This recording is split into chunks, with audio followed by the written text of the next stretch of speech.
7 Signs of a Weak Mindset. Every morning you wake up and face a choice. Not the choice of what to wear or what to eat, but a far more fundamental choice. Will you be strong today, or will you be weak? Most people never recognize this choice. They drift through life, reacting to circumstances, blaming others, making excuses. They wonder why success eludes them, why happiness feels impossible, why life keeps happening to them instead of for them. The answer lies in something the Stoics understood 2,000 years ago. Your mindset determines your destiny. Marcus Aurelius, the philosopher-emperor of Rome, wrote these words in his private journal. The happiness of your life depends upon the quality of your thoughts. Not your circumstances, not your luck, not what others do to you. Your thoughts, your mindset. But here's what most people miss. Mindset isn't just about positive thinking or motivation.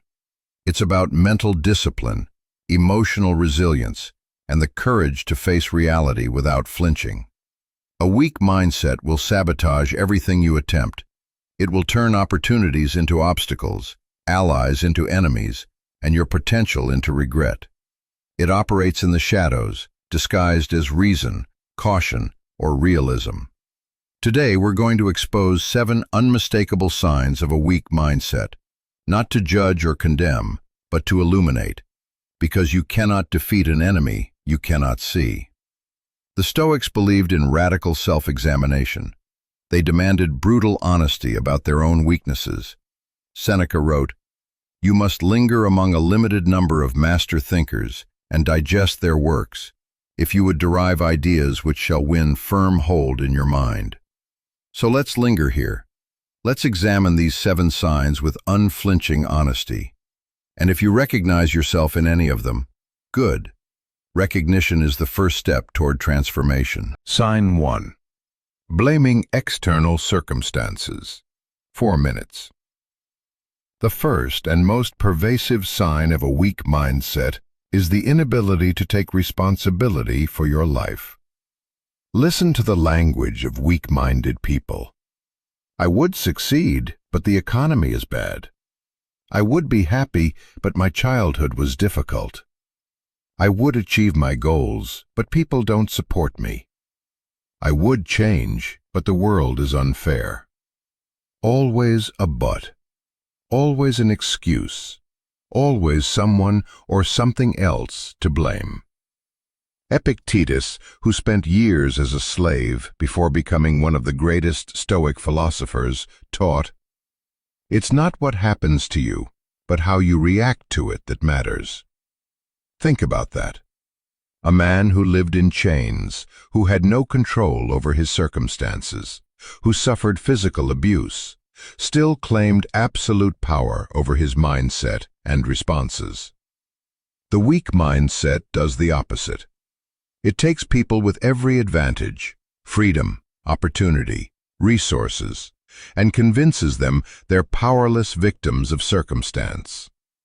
This is more than just annoying complaining. It's a fundamental abdication of personal power. When you blame external circumstances, you're making a declaration. I am not in control of my life. I am a leaf blown by the wind. I am a victim. And once you accept that identity, you're finished.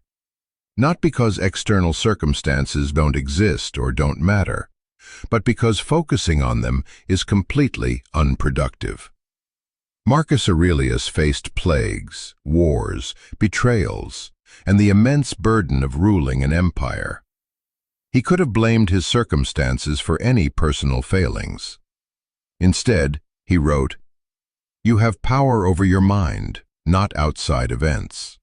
Realize this, and you will find strength." The strong mindset asks, what can I control in this situation? The weak mindset asks, whose fault is this? The strong mindset looks for solutions. The weak mindset looks for excuses. The strong mindset says, this is hard, but what's my next move? The weak mindset says, this is hard, so I can't do anything. Here's the truth that weak-minded people cannot accept. Life is inherently unfair. Some people are born into wealth, others into poverty. Some are naturally talented, others must work twice as hard for half the result. Some face tragedy after tragedy, while others seem blessed by fortune. None of that matters. What matters is what you do with what you have. What matters is your response. What matters is whether you take ownership of your life or surrender your power to circumstances you cannot control. Every moment you spend blaming external circumstances is a moment you're not spending on improvement, growth, or action. It's a complete waste of your limited time on this earth. The Stoics would tell you, stop waiting for perfect circumstances. They will never come. Stop waiting for the world to be fair. It never will be. Take what you have, accept what you cannot change, and move forward with courage. Anything less is weakness. Sign 2. Seeking comfort over growth. 4 minutes. The second sign of a weak mindset is the relentless pursuit of comfort and the avoidance of discomfort. Modern society has created an entire industry around comfort. Comfortable furniture, comfortable temperatures, comfortable entertainment, comfortable opinions. We're told that comfort is the goal, that we deserve to feel good all the time. This is poison to the soul. Seneca wrote, "Difficulties strengthen the mind, as labor does the body." The weak mindset seeks the path of least resistance. It chooses the comfortable job over the challenging one, the easy workout over the demanding one, the pleasant conversation over the necessary confrontation, the familiar routine over the uncertain opportunity. And with each choice toward comfort, the mindset grows weaker. Think about a muscle. If you only lift weights you can easily handle, the muscle never grows. It's the struggle, the resistance, the discomfort of pushing beyond your current capacity that creates strength. Your mind works the same way. Every time you avoid a difficult conversation, you weaken your courage. Every time you choose entertainment over education, you weaken your discipline. Every time you quit when things get hard, you reinforce the neural pathways of weakness. The weak-minded person says, "I'll start my business when I feel ready. I'll have that difficult conversation when it feels right. I'll make that change when it's more comfortable." They're waiting for a feeling that will never come. Growth is always uncomfortable. Always. Marcus Aurelius, despite his position of ultimate power and luxury, deliberately practiced discomfort. He slept on a hard bed. He ate simple food. He practiced going without things he could easily have. Why? Because he understood that comfort breeds weakness, and weakness breeds suffering. Here's the paradox. The more you seek comfort, the more you suffer. The more you avoid discomfort, the weaker you become. And the weaker you become, the more threatening the world appears, which makes you seek even more comfort. It's a downward spiral. The strong mindset embraces discomfort as a teacher. It seeks out challenges. It deliberately does hard things to build capacity. Cold showers, difficult workouts, uncomfortable conversations, scary opportunities. Each one is a chance to grow stronger. This doesn't mean seeking suffering for its own sake. The Stoics weren't masochists, but they understood that voluntary discomfort builds resilience for involuntary discomfort. Life will bring you suffering whether you want it or not. Tragedy, loss, failure, pain. These are inevitable. The question is, when they come, will you have built the strength to handle them? Or will you collapse because you've spent your life avoiding every minor discomfort? The weak mindset chooses temporary comfort now at the cost of massive suffering later. The strong mindset chooses temporary discomfort now to build capacity for whatever comes. Epictetus said, "If you want to improve, be content to be thought foolish and stupid." That's uncomfortable. Risking looking foolish being willing to fail, accepting that growth means being bad at something before you're good at it. But that's where strength comes from. Every successful person has this in common. They were willing to be uncomfortable. They chose growth over comfort repeatedly, day after day, until they became someone capable of achieving what they desired. The weak-minded never make this choice. They stay comfortable, and they stay weak. Sign 3. Living for others' approval. 4 minutes. The third sign of a weak mindset is basing your decisions, your identity, and your worth on what other people think. This is perhaps the most insidious form of weakness, because it disguises itself as social awareness or empathy. But make no mistake, constantly seeking approval is a prison. Marcus Aurelius wrote, "I have often wondered how it is that every man loves himself more than all the rest of men, but yet sets less value on his own opinion of himself than on the opinion of others." Think about the absurdity of this. You know yourself better than anyone else possibly could. You know your intentions, your struggles, your context. Yet you give more weight to the superficial judgments of people who barely know you. The weak mindset is tyrannized by the question, what will people think? What will people think if I start this business and fail? What will people think if I pursue this unusual career? What will people think if I set this boundary? What will people think if I live differently than expected? And so the weak-minded person shapes their entire life around managing others' perceptions. They choose careers they hate because they're prestigious.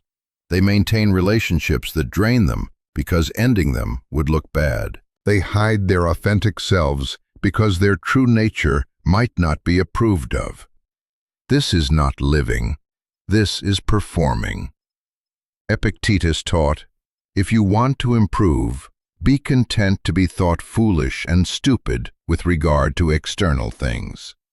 External things include other people's opinions, their judgments, their expectations, their approval. None of it matters. Here's why. You will never, ever satisfy everyone. It's impossible. For every person who approves of your choices, someone else will disapprove. For every person who thinks you're too much, someone else thinks you're not enough. The weak mindset exhausts itself trying to win a game that cannot be won. It contorts itself into shapes designed to please others, and in doing so, loses itself completely. The strong mindset asks a different question. What do I think? What do I value? What kind of person do I want to be? And then it lives according to those answers, regardless of approval. This doesn't mean being inconsiderate or cruel.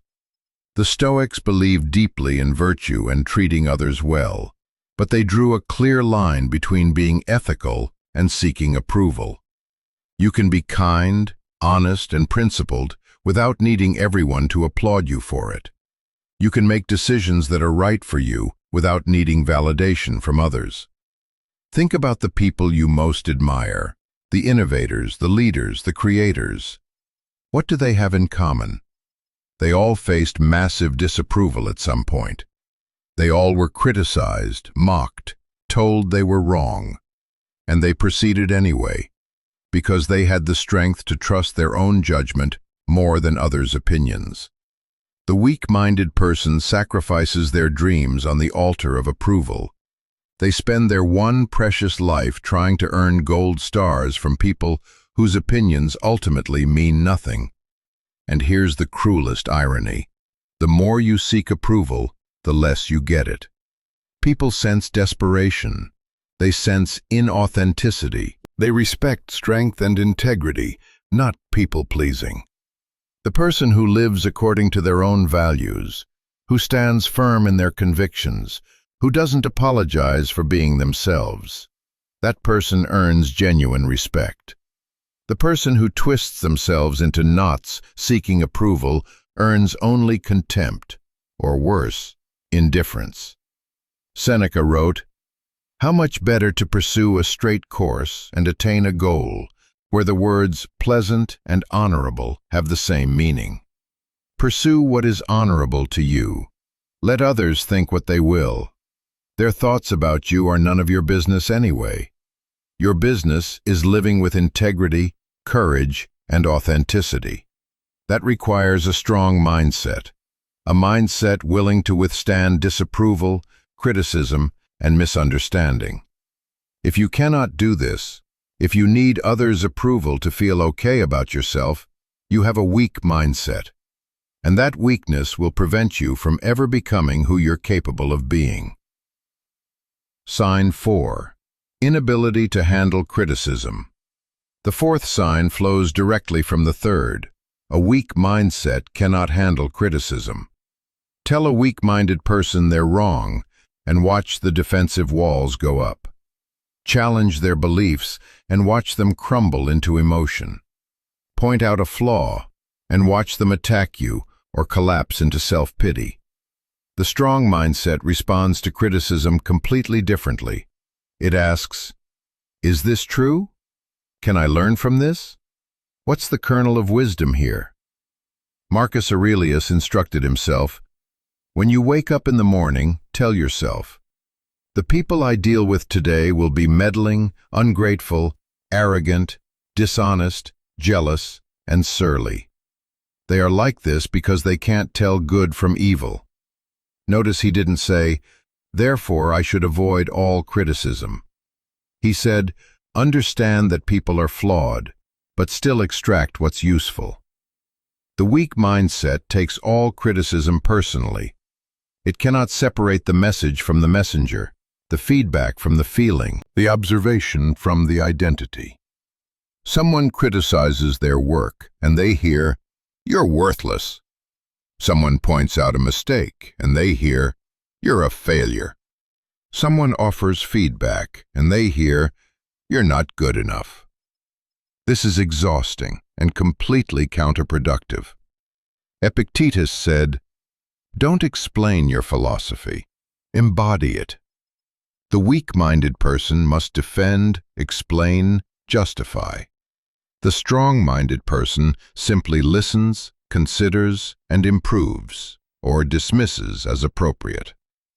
Here's the truth. Most criticism is useless. It's projection, insecurity, or misunderstanding. But some criticism is gold. It's the outside perspective you desperately need. It's the blind spot you couldn't see yourself. The weak mindset rejects all criticism to protect its fragile ego. The strong mindset sorts criticism like a prospector panning for gold. Most of it is worthless, but the valuable pieces are worth the effort of sifting through the garbage. If someone criticizes you and they're wrong, their words cannot hurt you.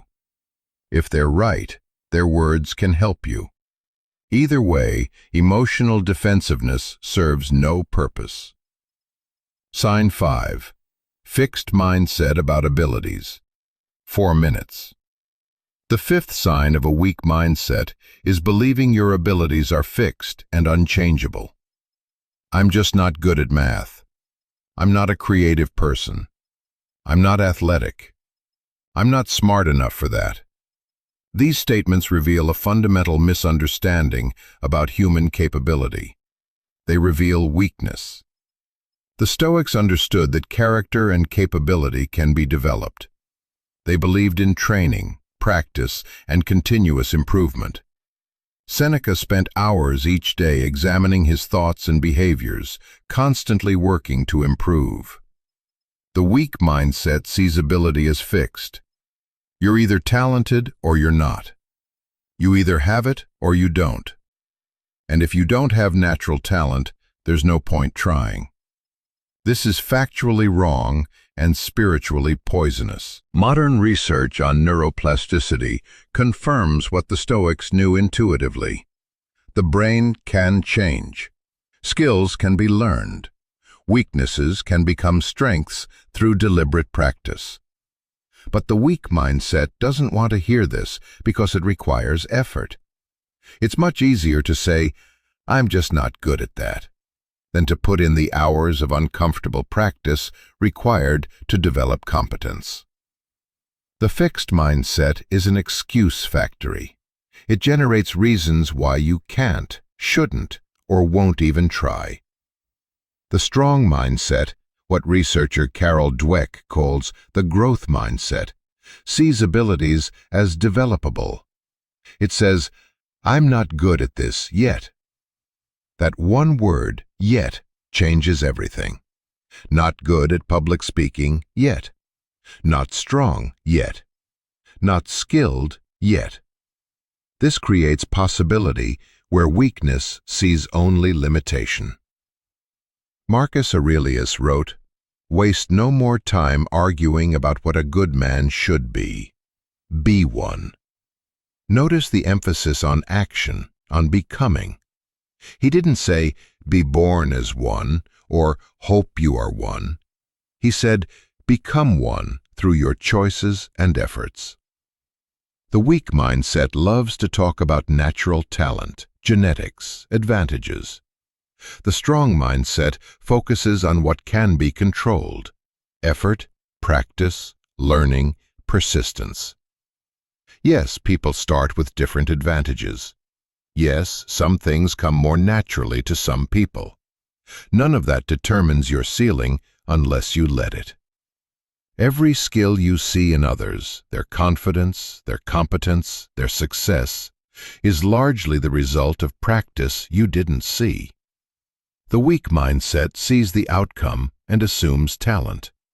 The strong mindset sees the outcome and asks, "What work did that require? Can I do that work?" If you believe your abilities are fixed, you've given yourself permission to stay weak. You've created an identity that cannot grow, change, or improve. The Stoics rejected this absolutely. They believed in constant self-improvement, lifelong learning, and the development of virtue through practice. Epictetus said, "First say to yourself what you would be, and then do what you have to do." First decide who you want to become. Then do the work to become that person. Not hope you have the talent. Not wait to discover if you're naturally gifted. Do the work. The weak mindset says, "I can't." The strong mindset says, "I can't yet, but I will learn." That difference determines everything. Sign 6. Emotional fragility and reactivity. 4 minutes. The sixth sign of a weak mindset is being emotionally fragile and reactive, allowing your emotions to control you instead of the reverse. Someone cuts you off in traffic and you're furious for an hour. Someone makes a comment you don't like and it ruins your day. Something doesn't go your way and you spiral into anxiety or despair. This is weakness. The Stoics placed enormous emphasis on emotional mastery, not suppression. They weren't advocating for becoming emotionless robots, but mastery, control, the ability to feel emotions without being controlled by them. Marcus Aurelius wrote, "If you are distressed by anything external, the pain is not due to the thing itself, but to your estimate of it, and this you have the power to revoke at any moment." Read that again. Your pain is not caused by the external event. It's caused by your interpretation of the event.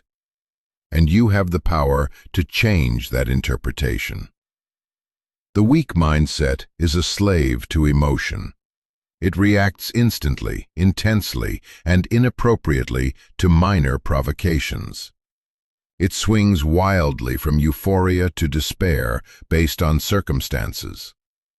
This is exhausting to experience and exhausting for others to witness. The strong mindset experiences emotions but doesn't identify with them. It observes, "I notice I'm feeling angry right now," not "I am angry." The difference is subtle but crucial. When you identify with your emotions, you become them. When you observe them, you remain separate, capable of choice. Seneca advised spending time each day examining your emotional reactions and asking, was that necessary? Was that proportional? Was that helpful? The weak-minded person never asks these questions. They justify every emotional outburst. I had a right to be angry. Anyone would be upset. It's just how I feel. Having a right to feel something doesn't mean you have to act on it. Anyone might feel upset, but not everyone stays upset. Feelings are valid, but they're not commands. The weak mindset treats emotions as external forces that happen to it. Anger overcame me. Anxiety took over. I couldn't help how I felt. This is victim language. It's surrendering control. The strong mindset recognizes emotions as internal responses that can be examined and managed. Not eliminated, but managed. Think about the implications of emotional fragility. It means you're constantly vulnerable. Anyone can ruin your day with a comment. Any setback can derail your week. Any disappointment can crush your spirit. You've given all your power away. You're a puppet, and your emotions are the strings, and the whole world can pull them. The Stoics refused to live this way. They practiced observing their emotions, questioning their reactions, and choosing their responses. This doesn't mean never feeling sad, angry, or afraid. It means not being controlled by these feelings. It means maintaining your center even when emotions arise. Epictetus taught his students to practice saying, "That's just an impression. It's not the thing itself." Someone insults you. That's just an impression. Your interpretation that their words are insulting and harmful. The words themselves are just sounds. This practice creates space between stimulus and response. In that space lies your freedom. The emotionally fragile person has no space. The emotional reaction is immediate and overwhelming. This is a choice, whether you recognize it as one or not. You can train yourself to be less reactive, more centered, more in control. But the weak mindset doesn't want to do this work. It prefers to be emotional and reactive and blame everyone else for making it feel that way. That's weakness, pure weakness. Sign 7. Victim mentality and learned helplessness. 4 minutes. The seventh, and perhaps most destructive sign of a weak mindset, is adopting a victim mentality and learned helplessness. This is the belief that you are fundamentally powerless, that bad things always happen to you, that you're cursed or unlucky or destined to fail. The weak mindset collects evidence for this story. See, another thing went wrong. This always happens to me. I try and try, but nothing works. I'm just unlucky. This is not realism. This is learned helplessness, and it's absolutely devastating. Psychologist Martin Seligman discovered this phenomenon in the 1960s. When animals or people repeatedly experience negative events they cannot control, they eventually stop trying to escape or improve their situation. Even when escape becomes possible, they've learned to be helpless.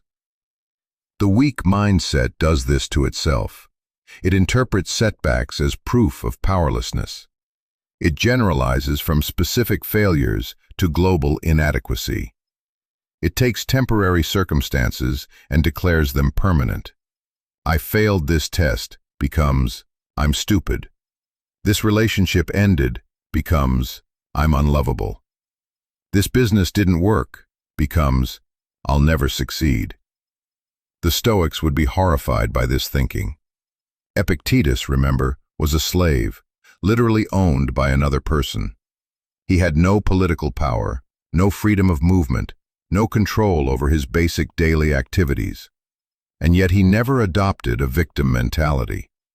He focused on what he could control, his thoughts, his character, his responses, and became one of the most influential philosophers in history. If a slave can refuse victim mentality, what excuse do you have? The victim mentality is seductive because it provides comfort. If you're a helpless victim, then failure isn't your fault. You don't have to take responsibility. You don't have to change. You can just stay where you are and blame the world. But this comfort is poison. It trades temporary emotional relief for permanent imprisonment. Marcus Aurelius wrote, "Very little is needed to make a happy life. It is all within yourself, in your way of thinking. Not in your circumstances, not in what happens to you, in how you think about what happens to you." The victim sees everything through the lens of, "This is happening to me." The strong-minded person asks, "What can I do about this?" Even when the answer is, "Nothing can be done about the external situation." There's always something that can be controlled: your response, your interpretation, your next move. The weak mindset says, "This is impossible. The world is against me. I'm powerless." The strong mindset says, "This is difficult. This is a challenge. But I have agency. I can act." Here's the truth. Yes, bad things happen. Yes, some people face more obstacles than others. Yes, life is often unfair. None of that determines your response. You can face terrible circumstances with dignity, courage, and action. Or you can face minor inconveniences with collapse, complaint, and paralysis. The circumstances don't determine which you choose. Your mindset does. The victim mentality is a choice, even though it doesn't feel like one. Every time you interpret a setback as proof of your powerlessness, you're choosing weakness. Every time you say, "This always happens to me," you're reinforcing helplessness. Stop it. Start asking, "What can I control here? What action can I take? What's my next move?" Even if the action is small, even if the control is limited. Focus on it. Act on it. Reclaim your power, piece by piece. The Stoics believed that external events are largely beyond our control, but our responses are entirely within our control. And our responses determine our character, our peace of mind, and ultimately, our destiny. Choose strength. Choose agency. Choose power. Refuse the victim mentality with every fiber of your being. The path to strength. 3 minutes. We've examined 7 signs of a weak mindset. 1. Blaming external circumstances instead of taking responsibility. 2. Seeking comfort over growth and avoiding all discomfort. 3. Living for others' approval instead of your own values. 4. Inability to handle criticism without defensiveness. 5. Fixed mindset about abilities and potential. 6. Emotional fragility and reactivity. 7. Victim mentality and learned helplessness. If you recognized yourself in any of these, don't despair. Recognition is the first step. The Stoics believed that the unexamined life is not worth living. You've examined. Now you can change. Because here's the beautiful truth. Your mindset is not fixed. Weakness is not a permanent condition. Strength can be built. Every day you have choices, small choices that seem insignificant but accumulate into character. Choose responsibility over blame. Choose growth over comfort. Choose authenticity over approval. Choose learning from criticism. Choose yet instead of can't. Choose emotional mastery over reactivity. Choose agency over victimhood. Marcus Aurelius faced the weight of an empire, plague, war, betrayal, and personal tragedy. Yet he wrote, "When you arise in the morning, think of what a precious privilege it is to be alive, to breathe, to think, to enjoy, to love." That's not toxic positivity. That's recognizing that you have power, the power to think, to choose, to act. Seneca wrote, "It is not because things are difficult that we do not dare. It is because we do not dare that they are difficult. Your weakness makes things harder. Your strength makes them possible. The Stoic path is not easy. It requires daily practice, constant vigilance, and the courage to face yourself honestly. But it works. 2,000 years of people finding peace, strength, and wisdom through these principles prove it works. You don't need to be perfect. You don't need to transform overnight. You just need to start. Start today.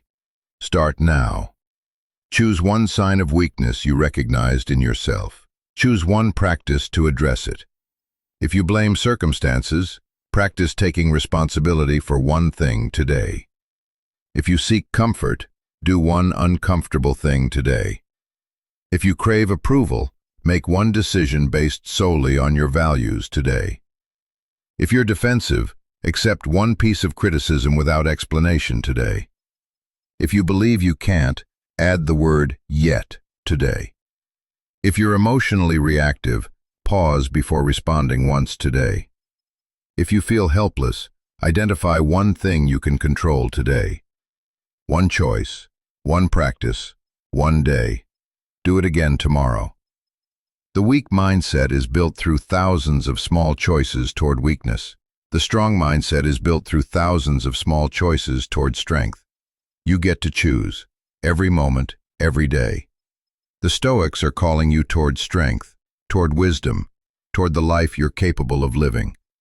Will you answer?